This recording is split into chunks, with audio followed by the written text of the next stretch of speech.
ইফতারিতে প্রতিদিন ভাজা পোড়া খাওয়া যেমন স্বাস্থ্যের জন্য ক্ষতিকর, আবার এই রোজার শেষের দিকে এসে ভাজা পোড়া খেতে খেতে আর সেটা ভালোও লাগে না। তাই আজকে আপনাদের সাথে আমি ইফতারিতে যেভাবে পাস্তা রান্না করলাম সেটাই আপনাদের সাথে শেয়ার করব। আসসালামু আলাইকুম, তনিমা তনুজ ব্লগে। আশা করছি পুরো ভিডিওটা দেখে আপনাদের ভালো লাগবে, আর ভালো লাগলে অবশ্যই শেয়ার করতে ভুলবেন না। তো আমি এখানে পাস্তা নিয়ে নিয়েছি, 2 রকমের পাস্তা। তো এখানে আমি পানিতে লবণ দিয়ে দিয়েছি, লবণ দিয়ে পানিটা ফুটে এসছে আর পাস্তাগুলো দিয়ে দিয়েছি। তো পাস্তাগুলোর সাথে আবার আমি গাজর কুচিটাও দিয়ে দিয়েছি যাতে সিদ্ধ হয়ে যায়, কারণ গাজর কুচিটা একটু সিদ্ধ হতে সময় লাগে। তারপর ওখানে সিদ্ধ করে আমি ছেঁকে নিয়েছি পাস্তাগুলা।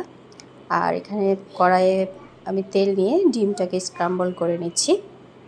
স্ক্রাম্বল করে নিয়ে আমি ডিমটাকে উঠিয়ে নিব।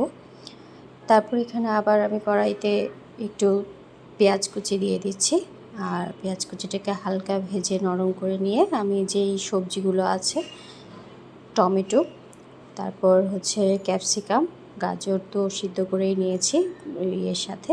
আর এখানে আমি 2-3 রকমের ক্যাপসিকাম নিয়েছি। আপনারা আপনাদের পছন্দ মতো সবজি নিতে পারেন, এখানে বরবটি বা অন্যান্য সবজিগুলোও দিতে পারেন। সবজিগুলোকে হাই হিটে ভাজি করে নিয়েছি, একদমই হাই হিটে। তারপরে এই যে সিদ্ধ করা পাস্তাটা দিয়ে দিচ্ছি, এটাকেও আমি একদম হাই হিটেই ভাজি করে নেব। পাস্তা আর সবজিগুলোকে ভালো করে নেড়ে চেড়ে মিশিয়ে নেব। আর এখানে আমি কোনো মশলা মানে এর সাথে যে মশলাগুলো থাকে সেই মশলাটা ব্যবহার করছি না। নর্মালি একদম সিম্পল যে রান্না সেটা দিয়েই, মানে কোনো এক্সট্রা কোনো মশলাই ব্যবহার করছি না। তো ডিম স্ক্রাম্বল করা ডিমটা দিয়ে ভালোভাবে আবার নেড়ে চেড়ে মিশিয়ে নিয়েছি।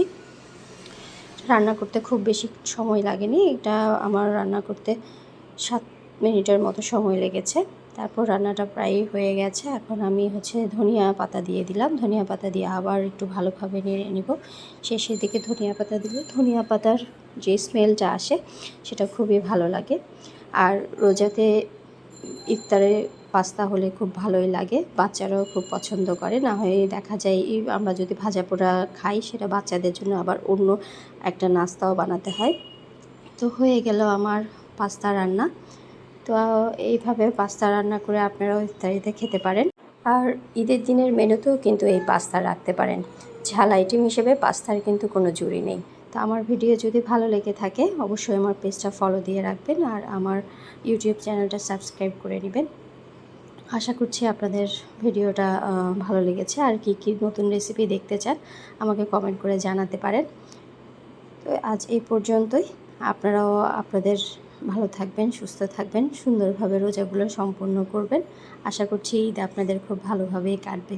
আল্লাহ হাফেজ।